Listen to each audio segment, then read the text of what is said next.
Daniela. I'm a master's student from the Netherlands. I'm studying marine governance and I'm doing an internship with Megan Bailey, who I know from my hometown country.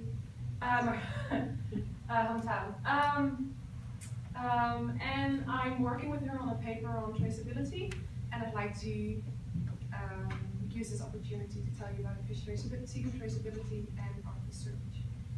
So, do you know what's in your fridge?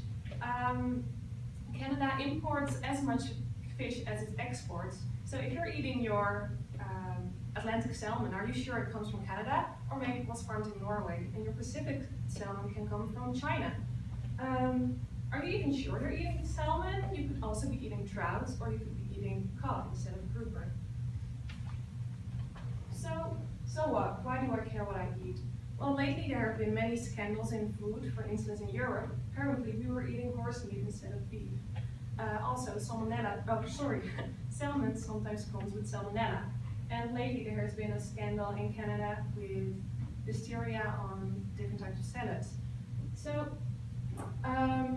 what is important for these kind of scandals is that these products need to be recalled as soon as possible. And when products are mislabeled, it's easy to see that it's difficult to get these products back or to see if these are infected as well. Other problems, especially with seafood, are that your fish can be illegally caught, unregulated, or unreported. And we think that traceability might be a good tool to cover all these problems or to solve these problems, whereas at the same time it might be a good tool to improve fisheries management and sustainability. So what is traceability? Traceability is about structured transfer of information in value chains where systems allow for records of production and product movement to be accessible at future times and in distant places. Easily said, it's about information flow, and this information covers product origin, handling, and movement. So how did it originate? Here we see a picture of a value chain, and a value chain is a chain of a product from its origin to the consumer, and in every step of the value chain, the value of the product increases. A simple example of a seafood value chain is the fisher to the processor who sells it to the trader, who gives it to the retailer, at the retailer you can buy your fish. So traceability originated in these value chains, and it was a business-to-business system where businesses knew where they got their seafood from and where they sold it to. So businesses in this way can control their reputational risk by being able to quickly recall their products if there are safety or quality issues. This is originated about 3 decades ago. But in this traceability system, consumers are not involved. So consumers have no clue where the seafood comes from and how it was caught. So a new traceability system originated, which is consumer-based traceability. In this way, consumers get this information about seafood and can make informed decisions about what kind of seafood they want to eat and how it was harvested. A good example of consumer-based traceability systems is this fish. It's an initiative of Canada Eco Trust. Do you know this fish? No, yeah, okay. What this fish does is it works together with fishermen, and fishermen will code their catch and upload information about this catch together with the code, for instance, origin or catching practices or date and time. And this fish is then processed and sent to retailers, in this case Sobeys. And when consumers buy this fish, they can use the code and go trace it back to the fisherman and can even get in contact with the fisherman if they're interested in that. But these traceability systems emerge rapidly at the moment. Governments such as the European Union, Canada, and the US are thinking about implementing mandatory traceable rules for mandatory traceable seafood, and the US currently has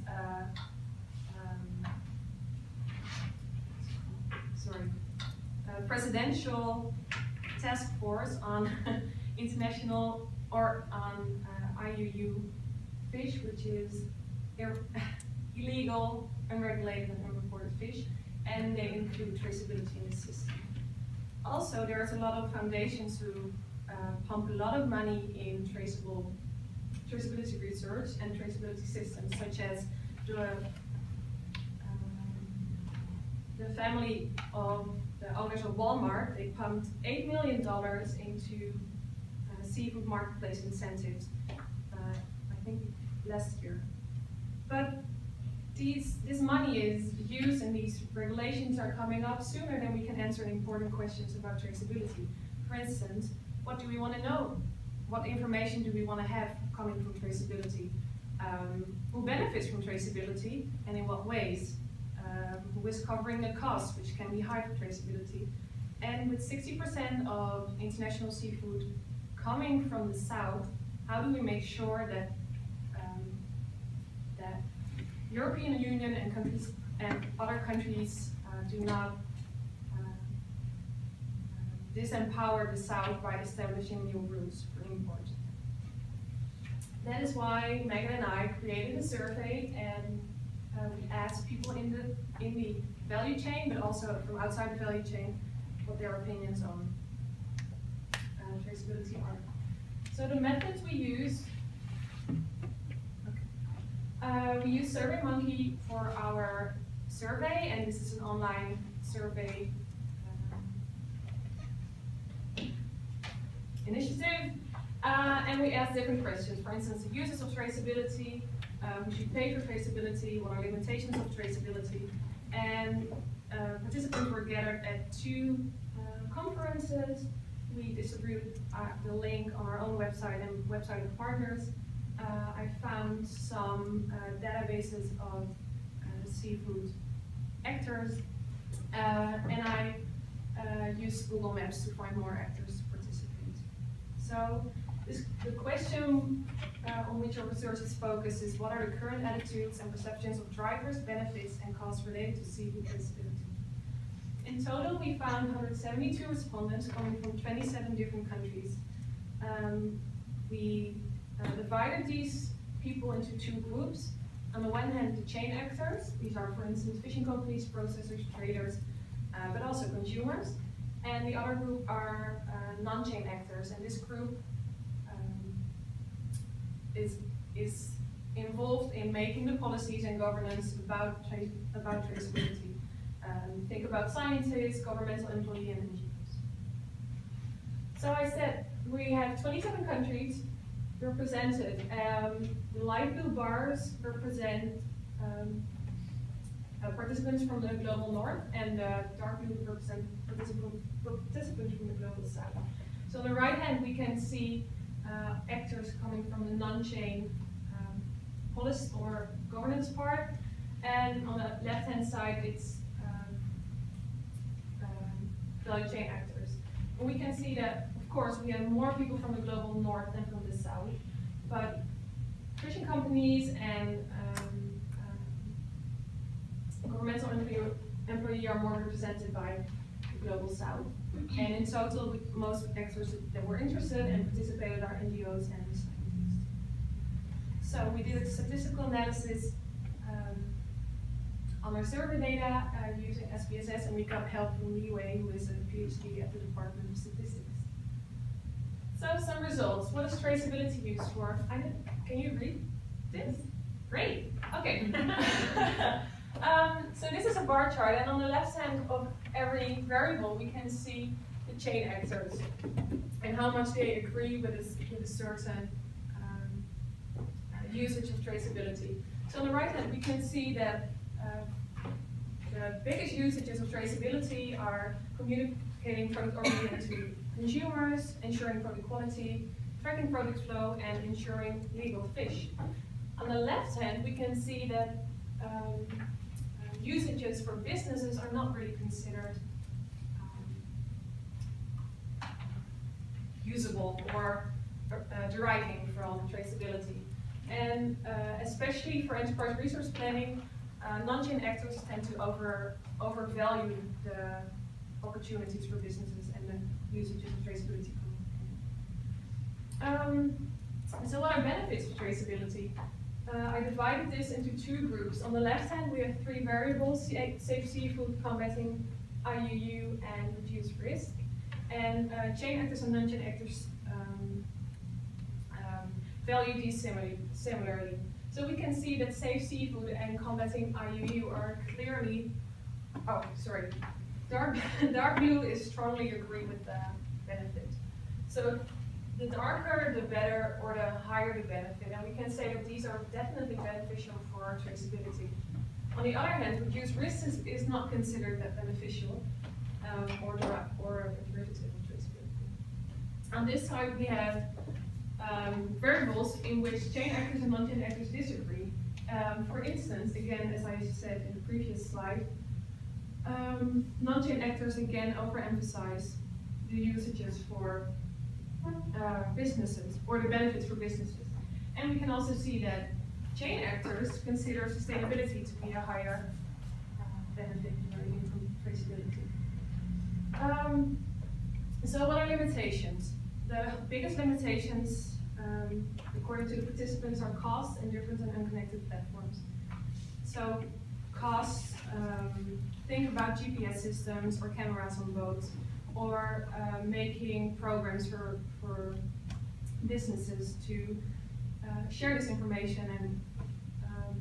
And on the other hand, the different and unconnected platforms means that there's a lot of businesses often involved in seafood trade, and you have to connect them and make sure that they use the same data, but also the same programs.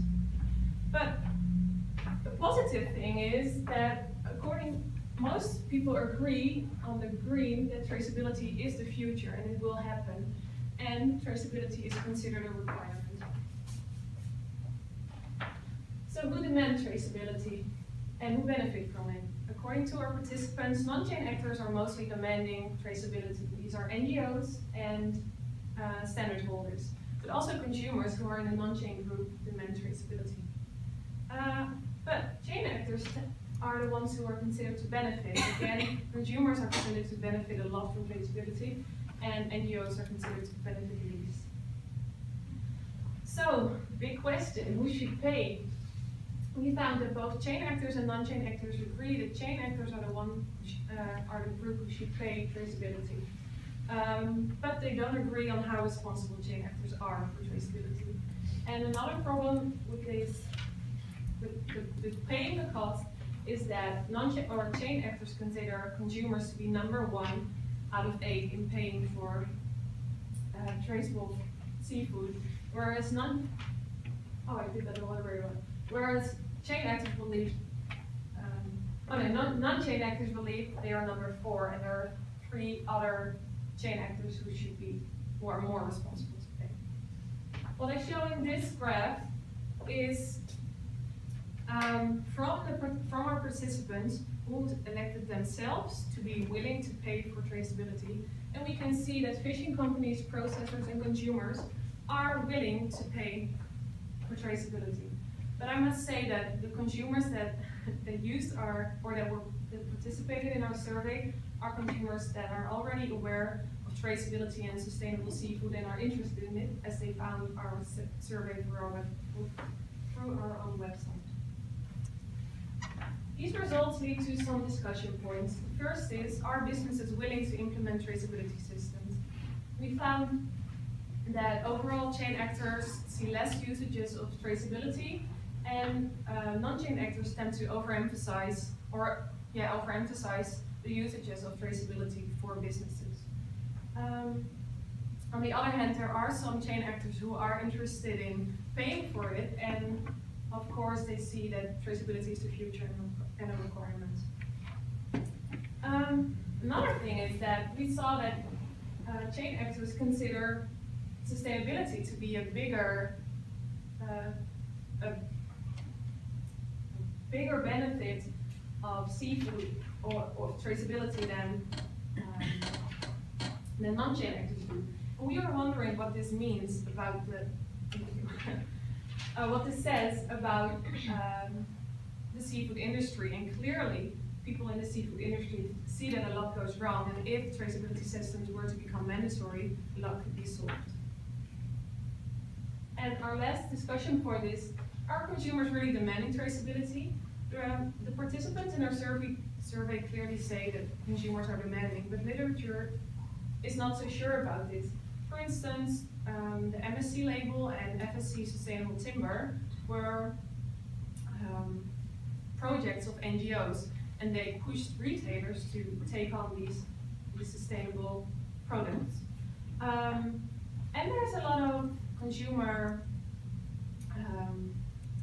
studies about willingness to pay for traceable or sustainable seafood, and they tend to conflict a lot. Well, some concluding remarks. We said that consumer-based traceability is booming right now, it's growing rapidly, but we think that it's important to answer some key questions first before a lot of money is wasted. So, I changed it, okay. With our survey, we found that chain actors are the ones who benefit and who should pay, and that non-chain actors are the ones demanding. But we still have a lot of unclarities.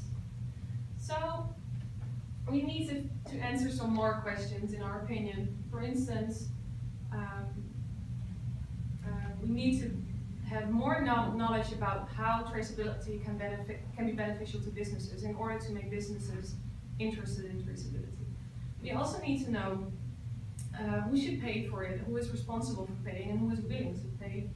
And how are we sure that the South is not suffering from mandatory traceability systems?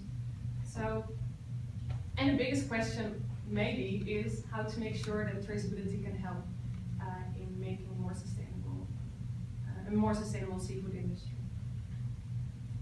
Well, this was my presentation. If you have any questions, contact me or Megan, or